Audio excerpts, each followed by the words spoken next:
Good, thank you. Thank you, Mel. So the idea of that I took from this webinar was to think was thinking especially about parents and the dynamic that sometimes happen in parents, or if the parent is a single parent, on themselves, in how to in the dynamics that happened in the mind, in the relationship, when thinking about the education of the children. So the focus has been more, this is what I do, that is working on relationships and on the parents. Melanie, on the other hand, is the one who works more with adolescents, and is more her perspective that on another time, if there is interest, she can share on her work that she's doing for a time now, and also has been working with schools and young teenagers. So today, the focus is called In Search of Happiness, and is a way of thinking how we respond, as we did as a continuation for the other seminars, in what builds us, that make us happy or satisfied in life. So it's more than a search of happiness; it's a search of for joy and satisfaction. But why sometimes this is so hard to achieve? And I'm going to share that with the slides. So what I'd like to know, I think Jan and Michaela, are you both teachers at the school? I assume so, no? Yeah, both teachers.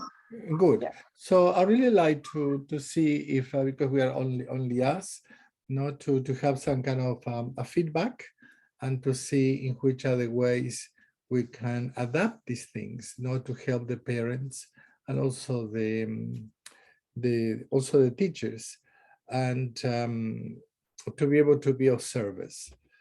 In this seminar, I like to share what happened in what is so hard sometimes to really enjoy life to the full, and it starts like this. So we are born with an internal need for satisfaction, and this is what is in each one of us. It's like a call that needs to be fulfilled. It's like it has a shape, like it's an internal shape that needs to be fulfilled by the satisfaction of what we do in life. And this is imprinted in our life since we are born. And this relationship between the need and the satisfaction, when this is fulfilled, creates inside us what is called a memory mark, a mark that says everything is okay.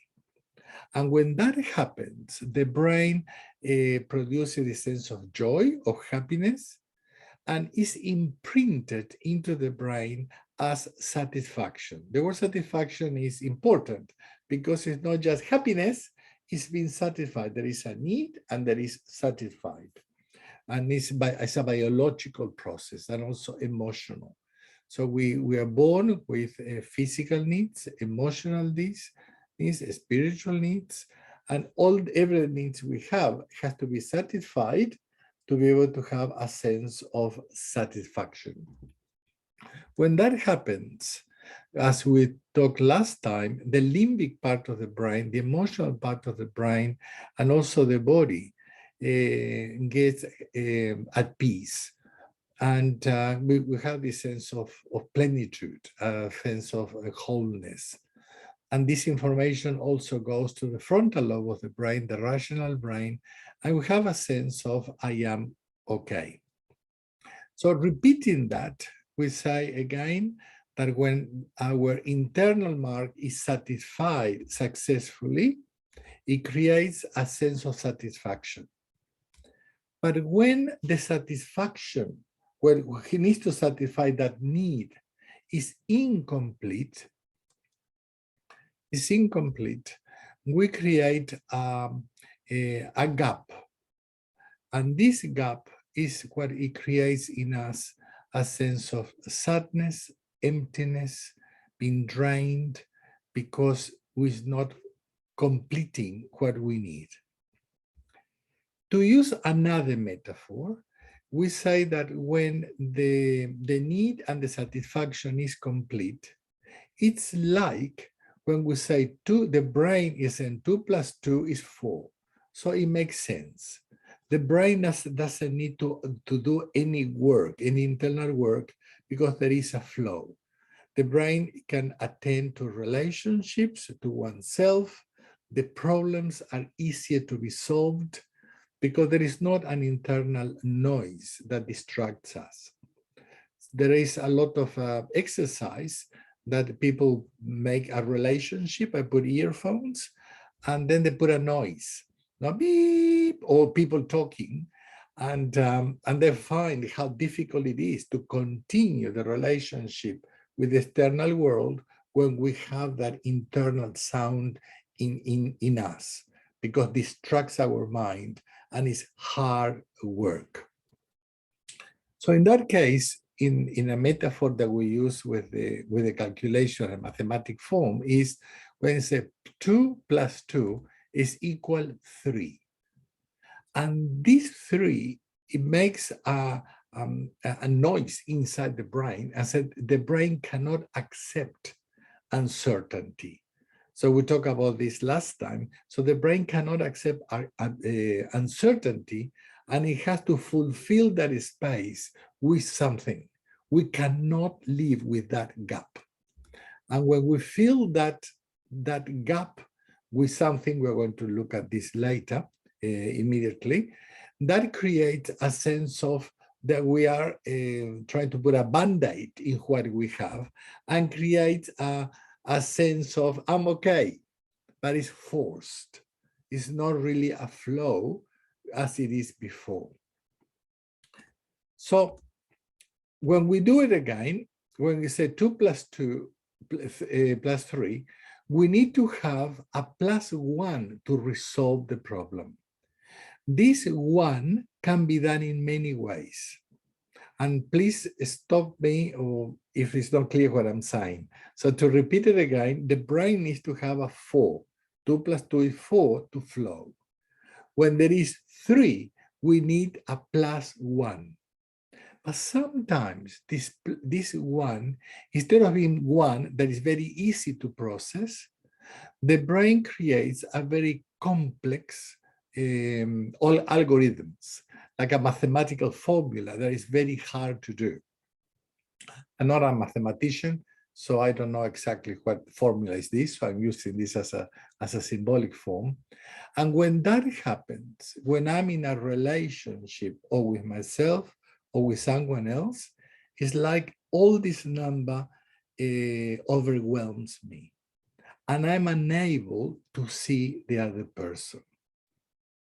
These are emotional disorders. These are depression. These are fears. There is emotional situations that overwhelm us, and we cannot really deal with that. So when somebody asks us, how are you?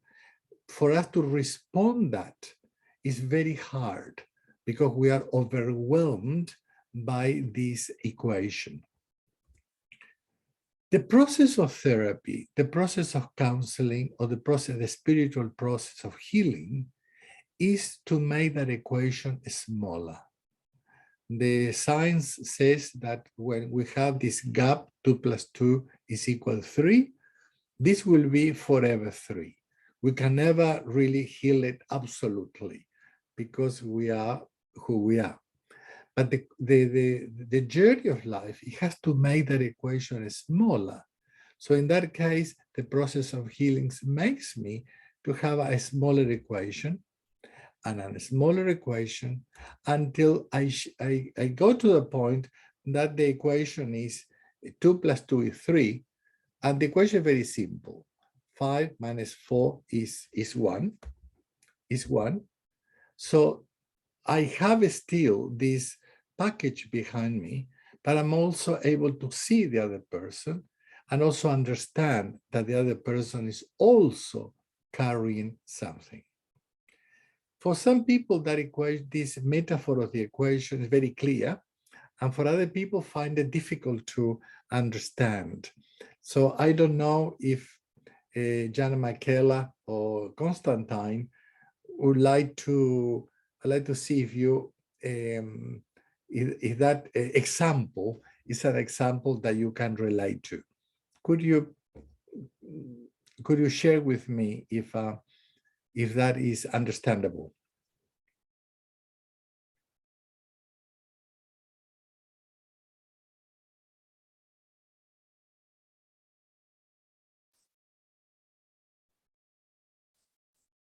Jan? Yes, I feel I can relate to that sense of being overwhelmed when the problem is there and others can manage, but you can't. Excellent. Yeah. So this is important for us to know, firstly, for ourselves. So this presentation, especially for parents, for us to know ourselves. But also very often we ask our children, how are you? And we get concerned or we were tense because the child is unable to respond as we want. And it could be that the child in their mind is dealing with a big equation, that means with a complex emotional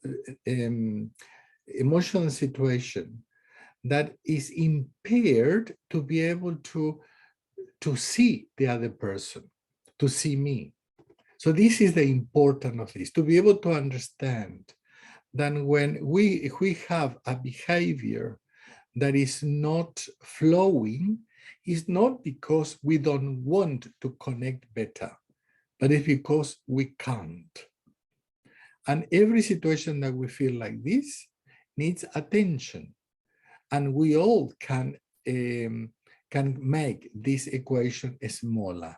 So we can learn how to respond differently, sometimes dealing with our pains, with what happened to us, with trauma, with situations of the past that is overwhelming our soul, our mind, and doesn't allow us to respond accordingly. So continue with that.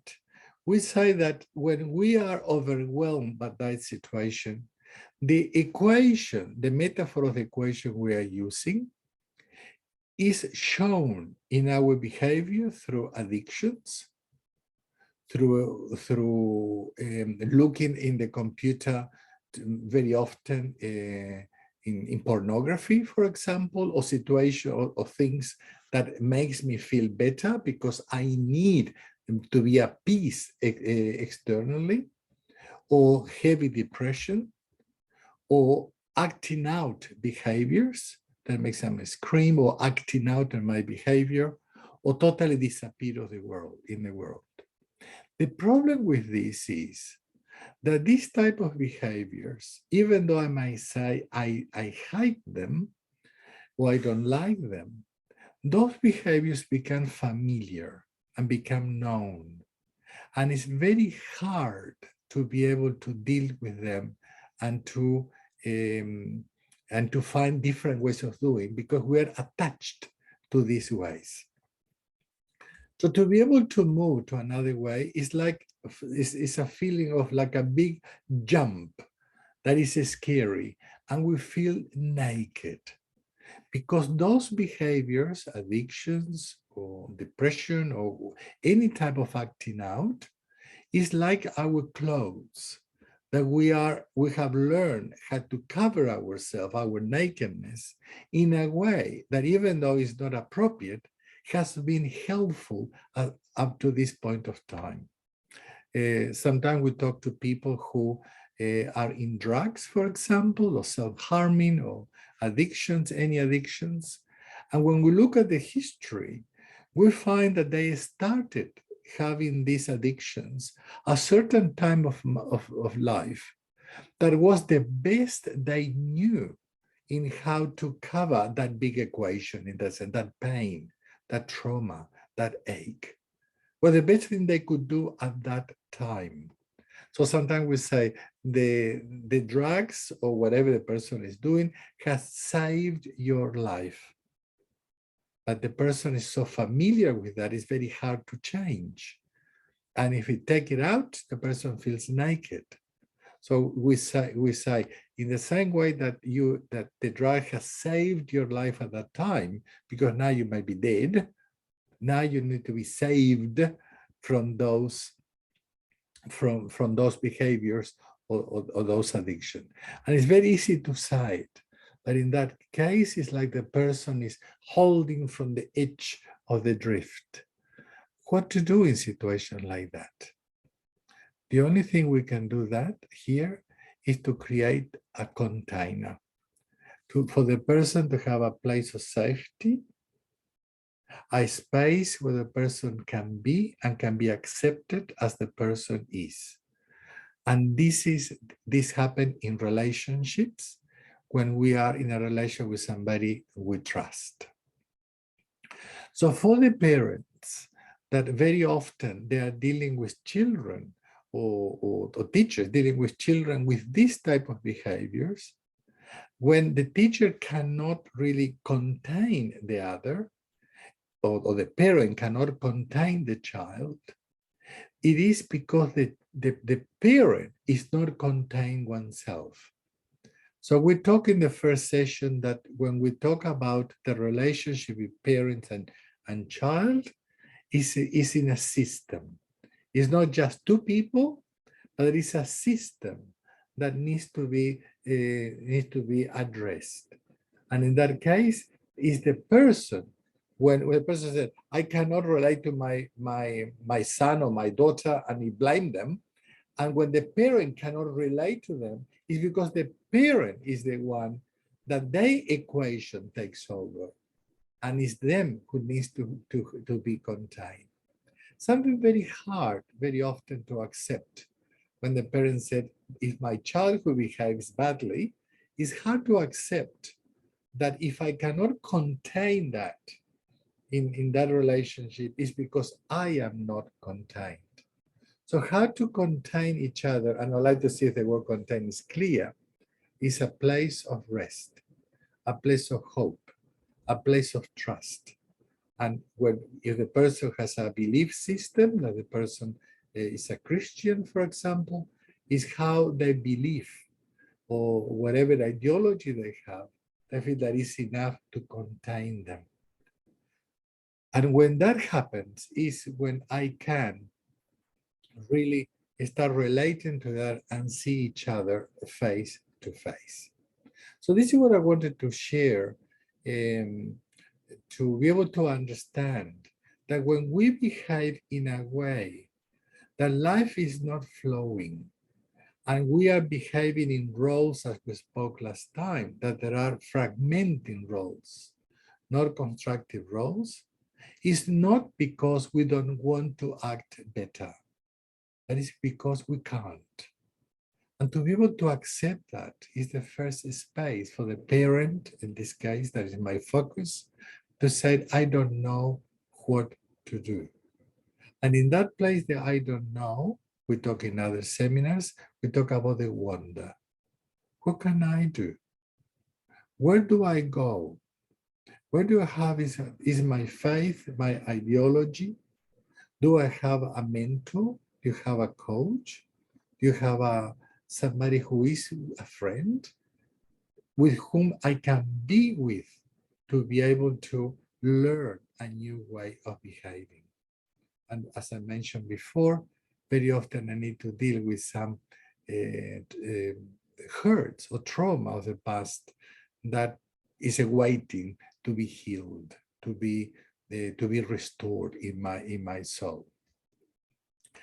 So this is something I wanted to share in here, and I'm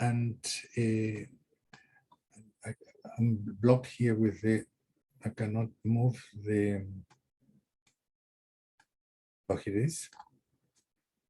So this is something I wanted to share. And then there is something else that is very important in the sense of happiness, that why we are not enjoying that. And it's because very often in life, as we mentioned before, we have this internal search for happiness. But instead of feeling or completing what I need, society tells me who I need to be. It's like if I have a type of desires or gifts that I would like to attend, but my parents or society or religion said, no, no, you cannot think like that. This is the way you think, because we, like an Irish or Italian or Chinese or whatever, we don't accept that. Or we as Christians, this is what we should be. So the child, since the beginning, has a behavior or an expectation that is imposed. So they work, and sometimes with a good will, what they do is they create actions, behaviors, they study, and they behave in a way that they satisfied society. They satisfy the expectations that has been imposed on them. And they could be very happy for a while, and people are very proud of them. But very often I remember a client that had many years ago that this was like this about piano. So the mother forced her to be a pianist. So she did the whole course very well, but when she finished the course and had a certificate, he gave it to the mother and said, "Mom, this is your certificate." And she never ever touched a piano again in her life. So things like that, it could be a little bit extreme, but this could happen in any situation. And especially now that we are facing new trends in relation to identity, to sexual identity, in how to be able to deal with situations like that with our children, with the friends, is a challenge. It's a challenge that this will trigger in us, as we mentioned before, equations that is very hard for us to deal with that. But if we impose in others what is an expected behavior, this is what we get. And we have a person who is pseudo happy for a while. But when this happened, the internal need cannot be shattered. It will come up. It cannot not come up sometime in life, early or late, but it cannot not come up. So when that need is not satisfied, this is what the person faces, a very deep identity confusion.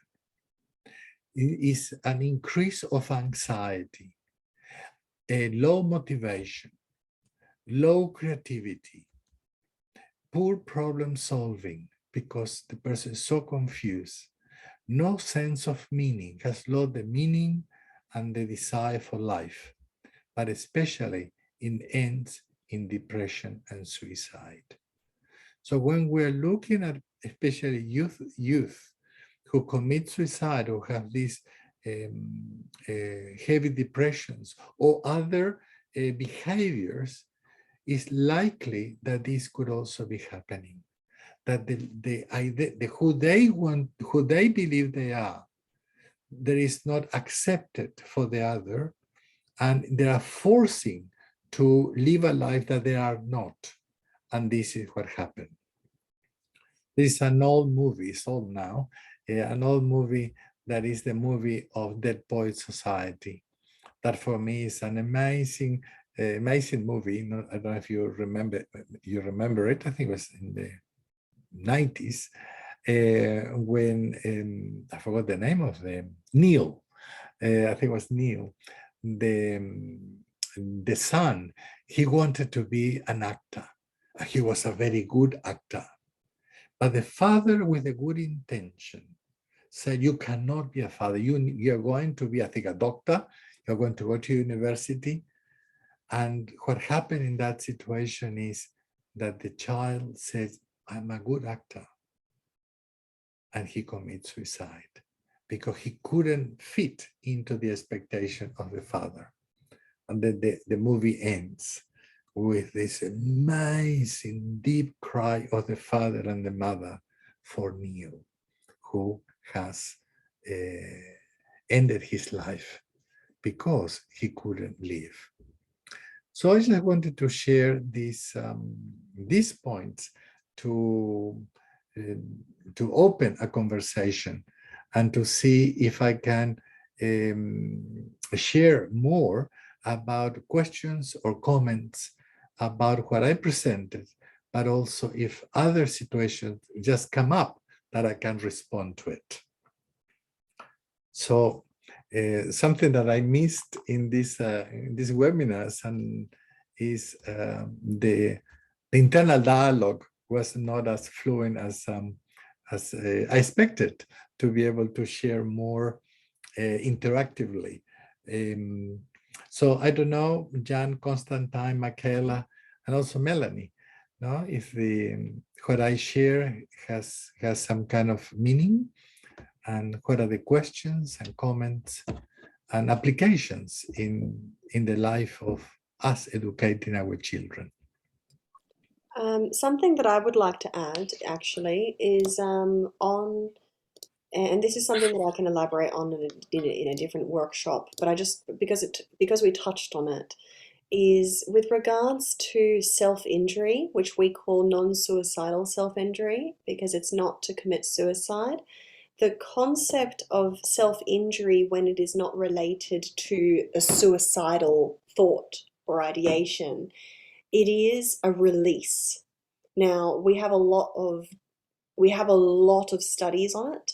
I'm very lucky to have my supervisor, Gary King, is one of the leading specialists in the field in NSSI in Australia. But with regards to self-injury, we look at this concept that the teen or the child or adult has not learnt appropriately how to express emotion.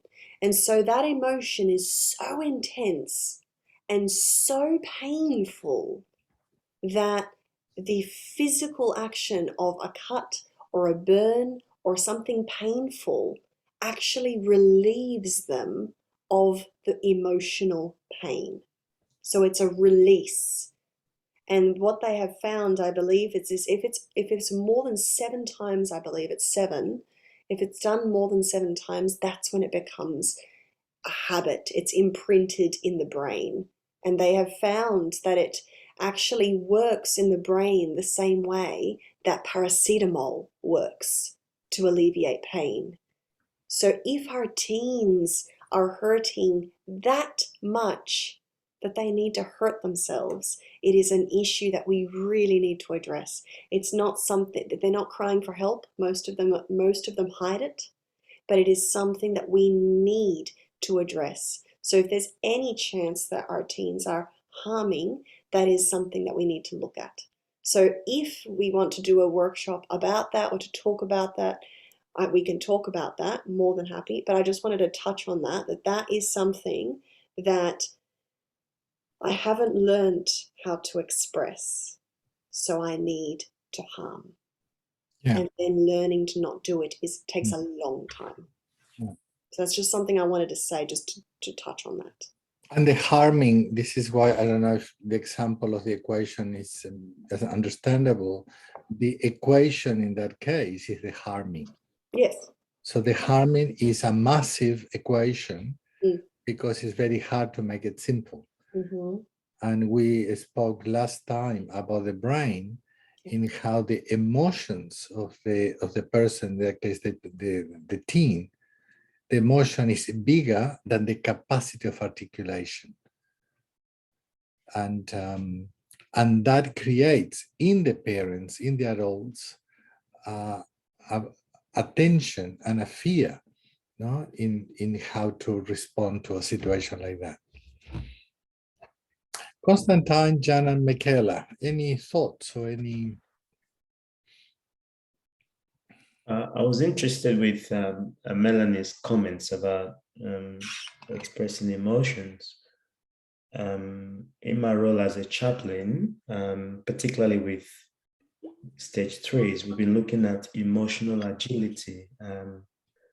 I've been trying to teach them about the emotions and how to accept them, how to express them, how to name them, not to see them as bad or good, negative or positive, just to know they are just emotions, to be able to label them, to be able to accept them, and then to be able to regulate them is so important, I think, among young people.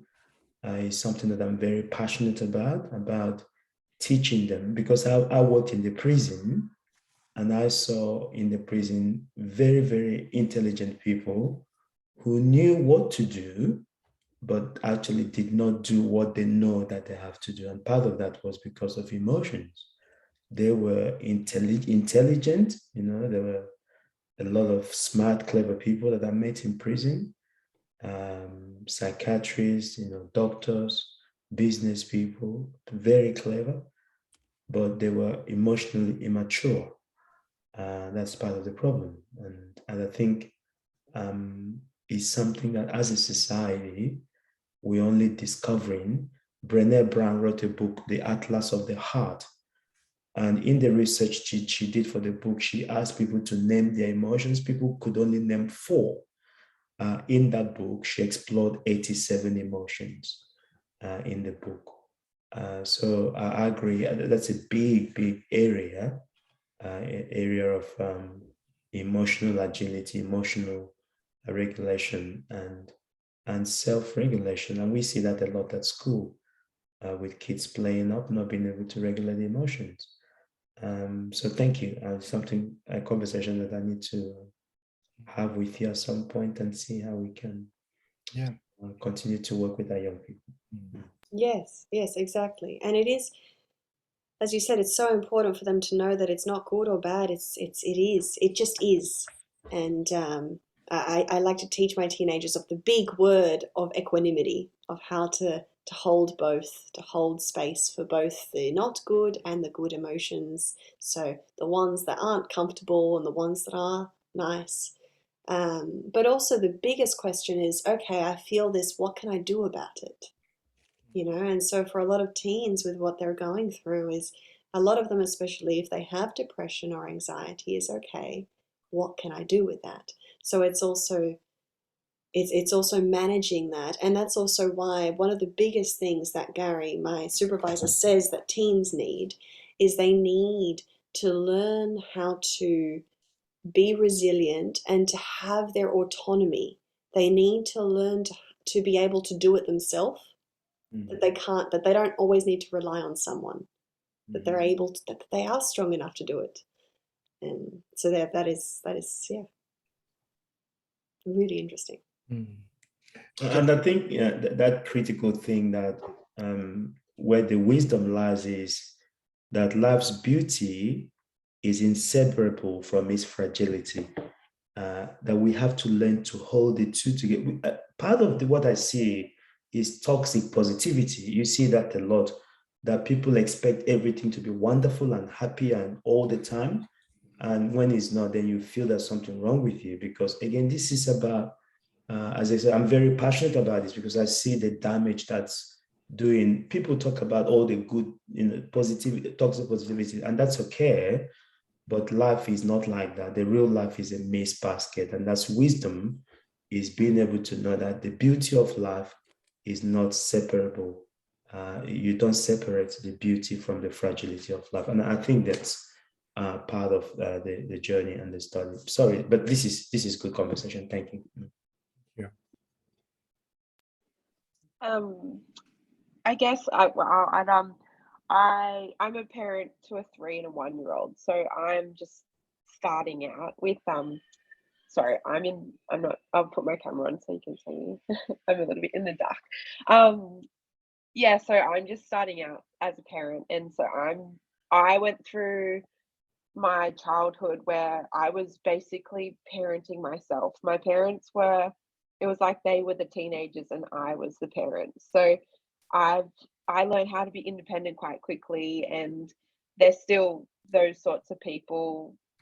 My mother was maternal, and my dad is emotionally, I don't know, a bit abusive as well. So I'm trying to, not that I act the way they do, but I'm trying not to let those behaviors come through in my parenting. And whenever I see them come through, I just try to identify them, or like try and learn not to use them in that sort of way. Not that I'm using their behaviors, but if anything that I've learned from them, kind of, that I don't really like or agree with in terms of my parenting, I just try to think, okay, how can I go about this?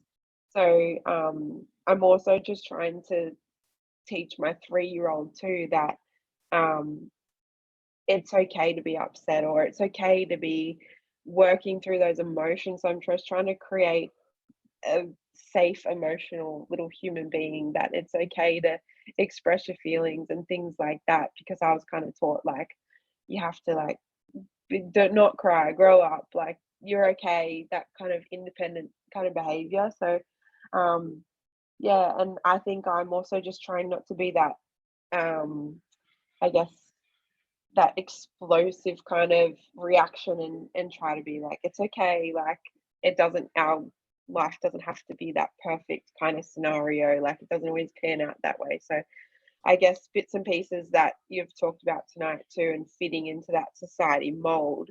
Um, I was taught that that's kind of the way we had to be as well. So I'm just trying to not do that as much as possible in my kind of parenting journey as well, and just let them kind of be who they need to be, as in terms of guiding them in the right kind of direction.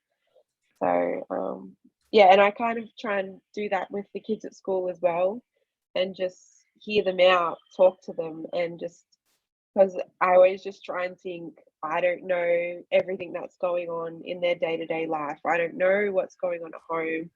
So I'm just trying to go on that journey as a teacher as well, and trying to understand from all different points of view where that behavior is stemming from, and trying to help them the best way I can, I guess. So yeah. That's beautiful, Michaela. I think what you're doing, no, you are helping your daughter, that whatever situation she has, that the equation of her life will be very tiny. You know, I don't know if the equation makes sense, no? That whatever she needs, she can resolve it easily, instead of going to acting out or other situations that are very hard to deal with, because you are containing her. And what an amazing thing you have learned, because it's something you didn't have. What an amazing, thank you. That's okay. Thank you. Jan, any comment?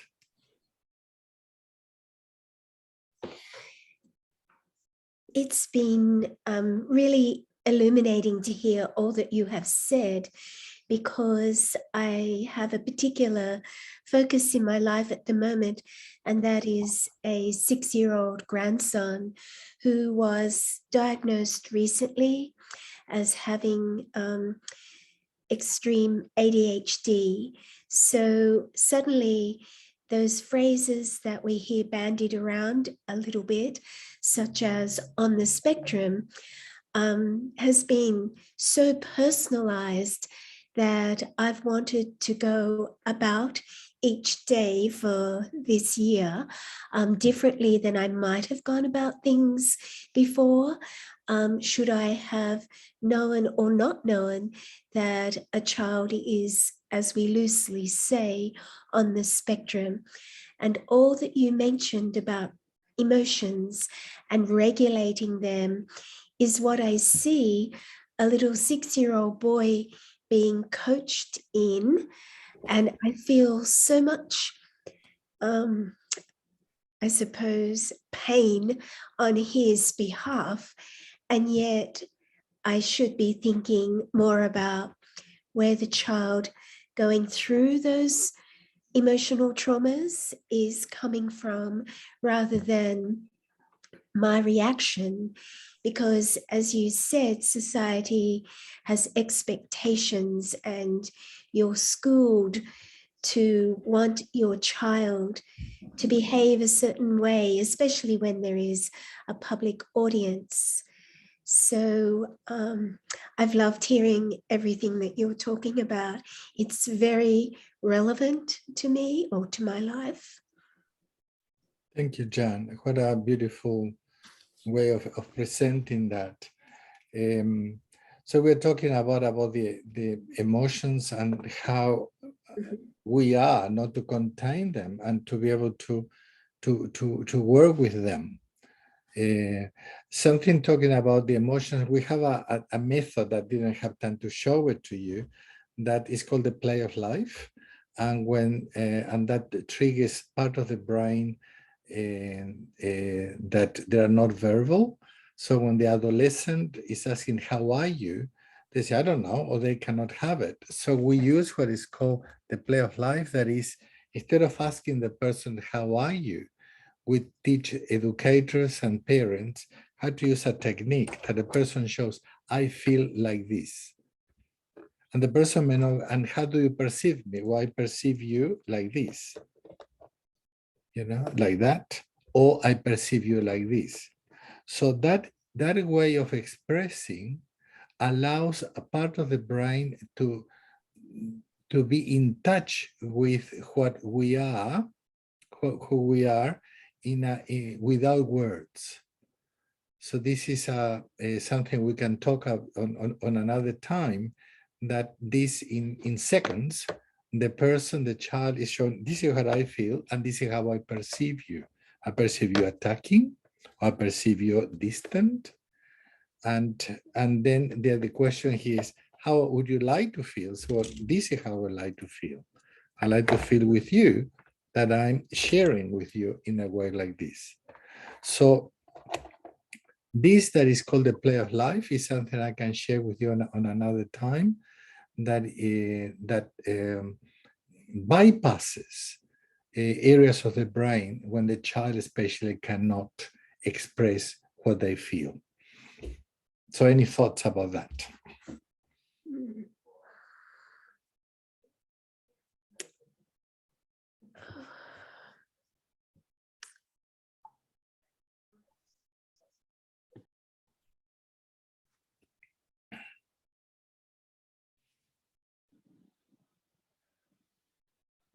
I guess I can't really at the moment, my 3 and 1 year olds aren't really at that stage where they feel like I'm attacking them if I ask how their day is. So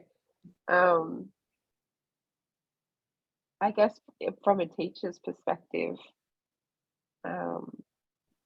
sometimes they can be a little bit reactive that way, and then other times they will engage with me, which I guess is a bit different as a parent. I feel like sometimes they're a little bit different towards their parent depending on what their relationship is. Yep.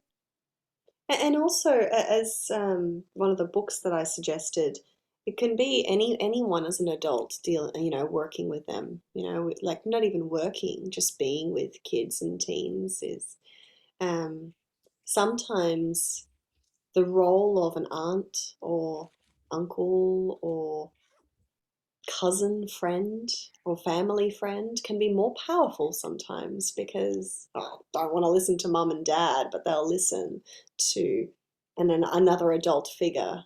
And just as well for Jan, there's another book that you may be interested in, or anybody else who works with diverse children, neurodiversity in general. It's called Neurotribes. And I was actually suggested it by a client who is autistic, and she said, Mel, you should read this book. Thank you. So that's a really good book. It says The Legacy of Autism and the Future of Neurodiversity.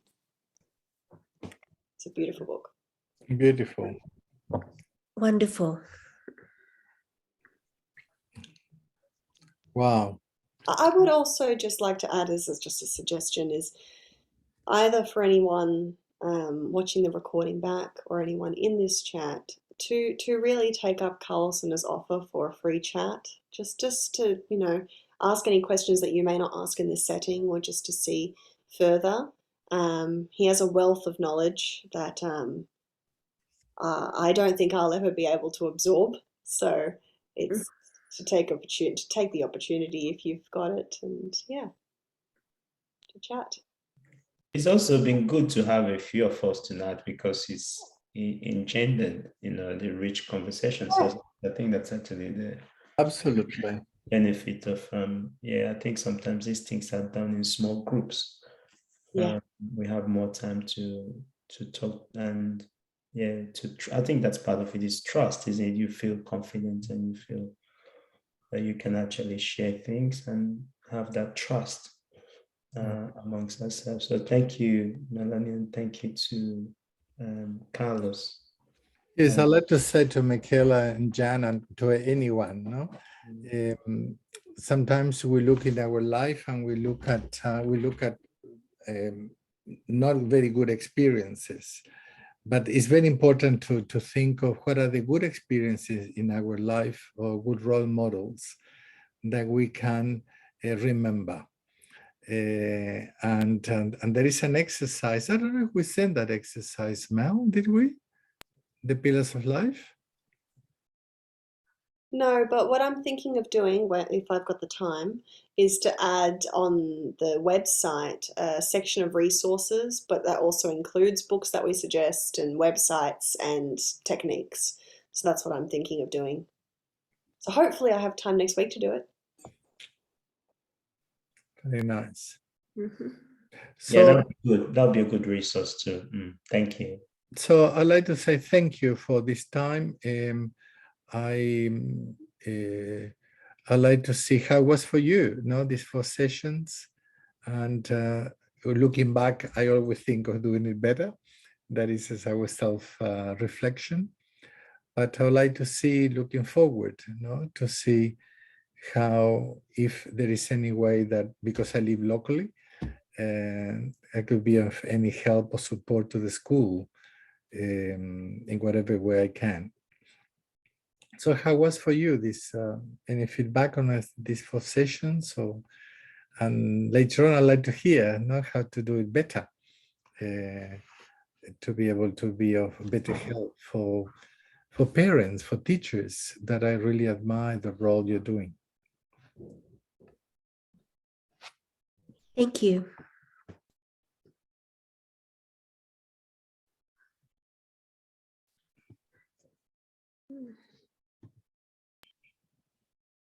That's been really helpful. Thank you so much for your insight. And I've enjoyed, as each session goes past, it kind of builds and builds and builds, and we've just been constantly learning things. And it's also been a nice reflection too on, even though I don't have older children yet, like just reflecting on my childhood, my parenting, and just kind of thinking about where I could aim or goal set to be working on as I move through those different chapters of parenthood. So.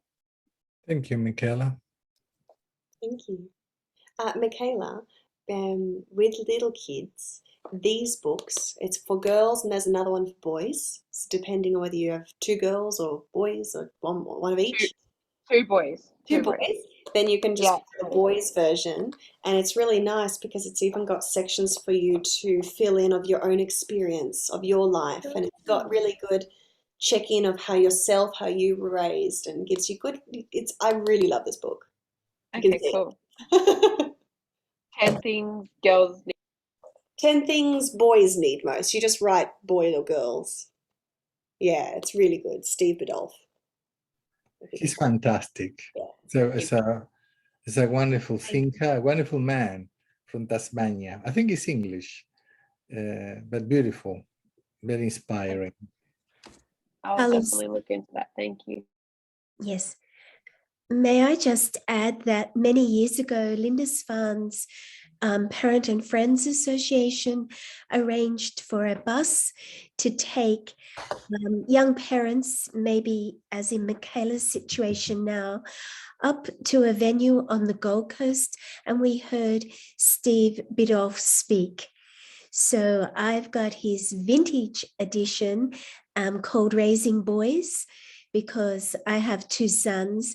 And it was my Bible, because having met him, you could just see how amazingly sensible and grounded he was. And he spoke to us for about 2 hours or more with not a script, not a note, just all of these beautiful life anecdotes that he kept pausing and summarizing, so that by the end of the night we came home with these 5 guidelines to raising boys. And I made a chart out of them and put them up on my wall, and I lived by that. It was so helpful.